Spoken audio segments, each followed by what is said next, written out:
Hey guys, welcome to Project Metal Music's YouTube channel with the host El Young, and we are here with the brilliant Charlie from Oedipus and the Mama's Boys. Welcome, Charlie.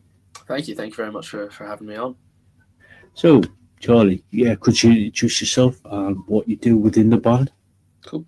Yes, I'm Charlie. I am the frontman, so I sing and play guitar in Oedipus and the Mama's Boys. And I also started the band and kind of formed it all and keep it all running smoothly. So, yeah, it's definitely my project. Cool. So, let's tap into some questions. As a kid, what were you listening to? Definitely a lot of my dad's stuff, as a lot of people say. But my dad was, I think my dad thinks he was quite cool, and he went to university in the '80s and stuff. So he listened to a lot of kind of Depeche Mode, Human League, Pet Shop Boys, Fun Boy 3, that kind of thing. And my mum was also quite similar. So I definitely grew up around a lot of that.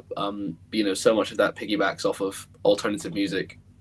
I got exposed to a lot, especially a lot of kind of Bowie and Queen and everything in that sphere. At one point I had a particular love for Kiss for a long time, and went as Gene Simmons for Halloween a long time ago. But that was a lot of what it what it kind of where it all started, and then kind of towards kind of 14, 15, 16, I kind of discovered my own music taste a little bit in a little bit more detail. Cool. So, you mentioned your parents. Was there anybody else who actually got you into music, listening to music? Was it a sibling or a friend? Not particularly my siblings. I think I joined a band when I was about 16, and they kind of exposed me to a lot of new music that's really shaped what I'm into now. And that felt quite late. I think before I had quite a generic alternative. I learned a lot about like the Stone Roses and early Arctic Monkeys and that kind of thing. And when I was about 16, and then when I joined this band, I got into a lot more modern alternative music and things like very early Fontaines and Idols and things that were kind of getting quite popular in the UK at that time, which have obviously now massively blown up. So that was kind of how it's kind of shaped to where it is now. Cool. So, out of all the bands that you have listened to over the years, was there any one particular musician or band, or was there a group of bands or group of musicians that influenced you? Yeah, I think so. My background was in playing bass. That was what I learned and what I played in previous bands, and I was fairly heavily inspired by Peter Hook from Joy Division. The kind of unique way that he played bass I found very interesting, and something that definitely translates into the way I play now and the kind of songs and the way I write songs and write riffs. I've been fortunate enough to see Peter Hook, his band live, a couple of years ago. So that was, that's a really, really big one for me. And then Idols are another one as well from who I just love all of their whole back catalogue. I think the way they write songs and how they've developed over the years and kind of the creativity they've been injecting into their songs recently is just amazing. And I've seen them live, and they're the best live band in the UK, in my opinion. Cool. Now, you mentioned that you joined a band when you were 16. Were you in any other bands prior to starting this project? No, I wasn't in anything before that, apart from it's this band called Muzzle, and they're based in Berwick upon Tweed in the northeast of England, and I found them via Instagram. They were looking for someone to play bass, and I'm from near enough there, so I joined them up for a couple of years, and then they're still going stuff, but they were that was kind of my first time properly in a band independently, and that was the first time playing live and things like that. Cool. What has Oedipus and the Mama's Boys been up to especially over the last 12 months or so? So to be honest, we've only been around for about a year. So it's chopped and the lineup's chopped and changed, but we've been pretty busy. So last 12 months has been great. We've played a whole host of live shows. We've played across basically all the venues we can in Edinburgh and one in Glasgow so far. And then we got asked to play the King Tut's Summer Festival in Glasgow, which is quite a big deal in music in Scotland. So that was amazing. And then more recently, kind of the last 3 months has been the best. So we've released our debut single onto all streaming platforms. We've been given support slots for bands that are on the UK tours, on kind of their debut tours and stuff, which has been amazing. And we've also been offered our first England gig in London in February. So it's been a really good. The last 3 months, to be honest, has been more. There's been more going on than the last year. Cool. So we've got a question from Ozzy, Queen of the Rose, and she asks, "How did you come up with the band's name?" It's a funny story. So I came up with it when I was about 18 in my first year of university, and I thought, if I'm ever in a band, then this has to be the name of the band. I thought it was like just hilarious, really funny and clever. I don't remember exactly how it came to me, but I have since been made aware that there is a film from the 90s where this band's name is explicitly mentioned. But it's not from anything else. It's not from pop culture or anything like that. I just I'm gonna say it came to me in a dream, and that's what we've stuck with. Cool. Mind you, Oedipus is from ancient Greece. Yes, yeah. So he's a Greek legend who was in a relationship with his own mother. Yeah, and kill his own father as well to actually be with his mother. That's it. Yeah. So, thank you for that, Ozzy. We've got a question from Grumpy Sapper. Is Mark King one of your inspirations? I cannot say Mark King is. I'm not actually sure who Mark King is. Yeah. Thank you for that, Grumpy. So, have you been writing any new material? Yep. So we since probably over the last kind of 2 months, we've written 3 or 4 new songs. Two of them we've been playing live, and then we've got 2 others that are still a little bit work in progress, but we're really pleased with how they're going.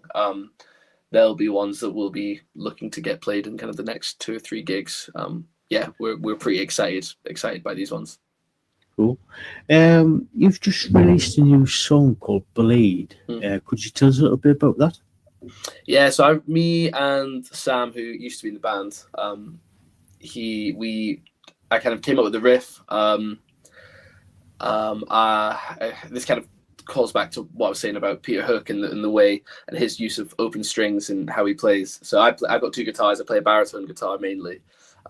So I wanted to write a riff where I used the drone of the open B string as kind of a foundation of it. So that's what kind of started the writing of the riff.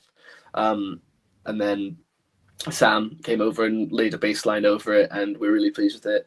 And then the words don't particularly mean anything. They're just kind of ramblings from conversations that I note down. My kind of songwriting process in terms of lyrics is not very regimented. I won't sit down and try and write a song. It's just little bits of lyrics here and there. And if something comes to me, I'll write it down. So there's been a lot of songs that we do that are written just like that. And that's one of them where the lyrics are interesting and can be interpreted, and that's how I want it to be. Yeah, cool. So you mentioned some of your writing, say about 3 or 4 new songs. Could you tell us a little bit about them? Yeah. So One of them I wrote over the summer when we were all kind of away from each other. So I spent a bit of time and came up with something that I really liked. I was really pleased with, and kind of put a lot of time into my end of it to be able to let everyone else kind of tackle it, and so I do all my bit as the foundation, and they jump on their bit and create their bit around it, which worked really, really well. And that song's been really, really good, and it's been really lively and really fun to play live. And another one was written with me and Jemima, who plays bass. So we actually shared the vocals on this song. Jemima's got a fantastic musical theatre background, so she's got an amazing voice. So we split this, and I play bass, and we both sing throughout the whole song. And it's quite a sad song. We both wrote 2 separate sets of lyrics, and we kind of both sing them over each other and with each other at different points in the song. So it's quite an interesting one. We've had a lot of really good feedback from playing that live a few times. Cool.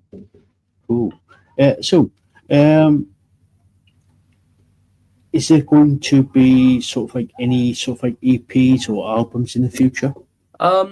We haven't talked about an album or an EP explicitly. I think we're just kind of looking to release singles slowly. I think it's the best way to do it. We are pretty good at remaining financially independent and not having to put any of our own personal money into the band. So we like to try and keep it like that. And that's been working really nicely. So we're going to release 2 more singles at the start of next year. Not together. We're going to release them separately. But there will be 2 more singles coming out in the near future. But no current plans for an EP or for an album. Our manager Jay, one of the things that we talked about was when releasing an album is you got to think about who you're releasing it for, and when right now we wouldn't have the numbers that would justify spending all that money on releasing an album. So that's not kind of in our radar right now. Cool. So if you when you sort of like you're going down like the singles releases in the future, would you be sort of like thinking about putting out a compilation album? Yeah, I think I would. I think we would definitely like to do like an EP, kind of amalgamating those maybe 4 tracks into an EP, and then maybe doing something like a short run vinyl. I think something like that is a really nice thing to do. Definitely something we've thought about, and we just need to just release more music, and then we can do it. Cool. So we've got a question from Lisaboo, who's all the way up from Canada. She asks, how do you go about writing your songs? What is the process? There's no kind of one set process, because there's so many of us in the band. We often come together with different ideas, and there's been so many different ways. I can never pin it down to one singular process, but certainly from my end, it'll start with kind of just playing around on guitar, maybe playing around with a riff or shuffling some effects around or some settings around, and trying to find some cool different sounds and playing little riffs, and just kind of generally playing around in terms of finding a guitar sound that I then want to pursue down into more of a riff. But in terms of lyrics, I'll often write down, or I've got a notes app on my phone, and I just write down bits and pieces that kind of pop into my head. One song I wrote the main hook of it when I was walking to the co-op one day. Like, all I was doing was walking to the shops, and I came up with this hook. It's something that that side of it doesn't really take much effort. I don't find the writing the lyrics particularly difficult. I think I'm quite good at writing some, but not forcing it. If I know I'm trying to write something but nothing's coming to me, I won't try and force and find something that works. I'll just leave it and come back to it another day.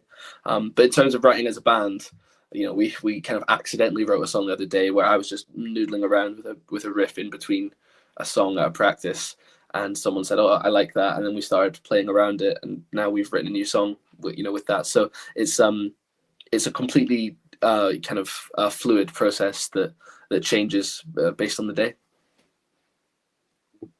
Cool. Right, we've got another question from Aussie Queen of the Rose, and she asks, any plans for gigs in the future? Like, say, whether it be like a full-blown tour or something? We've talked about it, so I think we'd like to do a little tour of Scotland. I think maybe post single release. The main priority for the thing that I focus on is doing gigs that are going to be of value to us. We don't get much value from us headlining shows in and around Scotland, because we might sell 30 to 50 tickets, whereas I'd much rather go to a show that's sold 100 tickets and no one's there to see us, and we're supporting a fantastic band. That to me is so much more value. So in terms of touring, there's nothing on the cards right now, but shows coming up, we've got we've got a lot. We've got 3 quite big support slots, 2 of which aren't announced yet, but one of them we're supporting Joe and the Shit Boys in December, which is a fantastic support slot. So those are that's where we're pitching ourselves, that's where we're aiming, and we're getting those. So yeah, lots of gigs, no tours. Cool. So if you do get like the numbers and the financial backing and stuff like that, would you go over to Europe or down into like Australia or over to North America? 100%. Yeah, I think what you see quite a lot now is really big bands taking someone on tour with them, and that would be something that I think would be amazing for us to do. I've got no idea how we do it logistically with 7 people, but 100%. We would love to play absolutely everywhere. Right now I know right now we're aiming at England, but I'm hoping in a year's time that we are aiming to play at something in Europe. Cool. Thank you for that, Ozzy. Right, okay. We just got another question from Ozzy. I have to ask, any plans for vinyl in the future? Definitely something that's on my mind that I would like to do. I've looked into a few options. I think once maybe we have 4 tracks out, maybe do a 4-track EP, like kind of compilation, and do a short run vinyl pressing. That's definitely something I would like to do. Cool. So is there any plans on doing any merchandise? We've got t-shirts at the moment. We're just trying to see how those t-shirts sell, and then we might do another run. Those t-shirts are kind of vaguely linked to the single that we released, and we've sold about half of them so far. So they are selling. T-shirts for now. Maybe we'll do some posters in the future. We've done some posters before, so put posters and t-shirts for now. I'm not quite sure how if we can afford to do caps yet, but maybe one day. Yeah, cool. Are those going to be sold at gigs, or are they open by such as Bandcamp? We only sell them at gigs right now, but I am currently working out Bandcamp and working out how to put them on there. That's something that is a kind of in my to-do list. Yeah, cool. So when you put out the new singles next year, would you sort of like be putting out new merchandise, or are you just going to be sticking with? Probably new stuff. Once these run out, we'll maybe get some new stuff. I think that's probably the plan. Just kind of keep it rolling over. Yeah, cool. So, where can people find you on social media so they can keep up to date? Instagram is the best thing for us. Instagram and Facebook are the main ones that we use. You can also get us on Bandcamp as well.